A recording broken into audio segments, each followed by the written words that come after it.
حضرت سیدنا ابو بکر صدیق رضی اللہ تعالی عنہ کے خالہ زاد بھائی حضرت سیدنا مصطح رضی اللہ تعالی عنہ تھے۔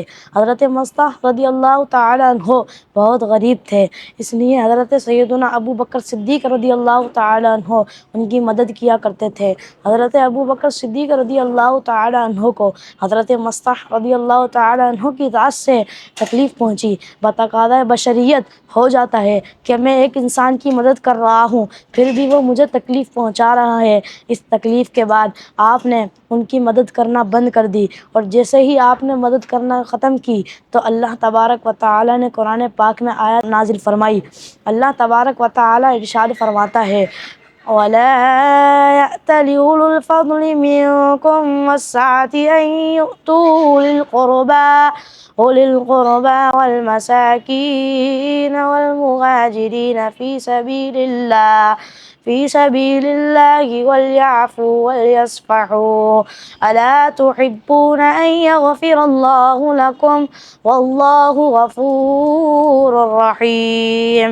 ترجمہ کنز الایمان، اور تم میں فضیلت والے اور مالی گنجائش والے یہ قسم نہ کھائیں کہ وہ رشتہ داروں، مسکینوں اور اللہ تبارک و تعالی کی راہ میں جہاد کرنے والوں کو مال نہ دیں گے، بلکہ انہیں چاہیے کہ معاف کر دیں اور درگزر کر دیں۔ اور کیا وہ اس بات کو پسند نہیں کرتے کہ اللہ تمہاری مغفرت فرما دے، اور اللہ تبارک و تعالی بخشنے والا مہربان ہے۔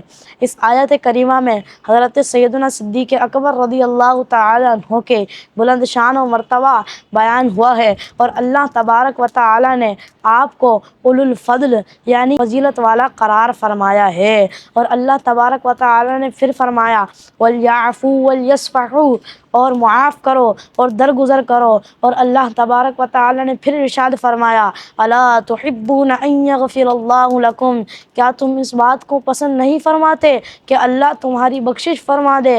اور پھر رب نے ارشاد فرمایا واللہ غفور الرحیم، اور اللہ تبارک و تعالی بخشنے والا مہربان ہے۔ ذرا سوچئے قرآن پاک کیا کہتا ہے وَلْيَعْفُوا وَلْيَصْفَحُوا، اور معاف کرو اور درگزر کرو۔ چھوٹے سے کام کا کتنا بڑا انعام ہے، اللہ تمہیں معاف کر دے گا، اللہ تمہاری بخشش فرما دے گا۔ تم دوسروں کو معاف کرو، رب کریم تمہیں معاف کر دے گا۔ ہماری ایک بہت بڑی تعداد ہے جو دوسروں کو معاف نہیں کرتی، نہ گھر والوں کو بخشتے ہیں، نہ پڑوسیوں سے درگزر کرتے ہیں، نہ ملازم کو معاف کرتے ہیں۔ ذرا سوچئے کہ آج ہم جو لوگوں کو معاف نہیں کرتے، اگر کل بروز قیامت رب کریم نے ہمیں معاف نہیں کیا تو ہم کہاں جائیں گے؟ اور اگر رب نے ہماری بخشش نہ فرمائی تو ہم کدھر جائیں گے؟ ایک ہی حدیث مبارکہ جھنجھوڑنے کے لیے کافی ہے۔ اللہ کے محبوب دانائے غیوب صلی اللہ تعالی علیہ وسلم نے ارشاد فرمایا کہ جو رحم نہیں کرتا اس پر رحم نہیں کیا جائے گا، جو معاف نہیں کرتا اس پر معاف نہیں کیا جائے گا۔ غور و فکر کر لیجئے کہ آج جو لوگوں کو معاف نہیں کرتا اسے بھی معاف نہیں کیا جائے گا۔ بیوی سے غلطی کیسے ہو گئی، ابھی اسے ٹھیک کرتا ہوں۔ بچے نے شرارت کیسے کی، اب اس کی خیر نہیں۔ ملازم کو تو خواہ مخواہ یوں ہی سنا دیا جاتا ہے، اس کی غلطی ہو یا نہیں ہو، پھر بھی اس کو ملازم کو جھاڑ دیا جاتا ہے۔ وہ غریب ہے، نوکریاں نہیں ہیں، مجبور ہے، گالیاں بھی سن رہا ہے، پھر بھی پڑا رہتا ہے۔ اس کا دل تو ہے، اللہ تبارک و تعالی تو دیکھ رہا ہے۔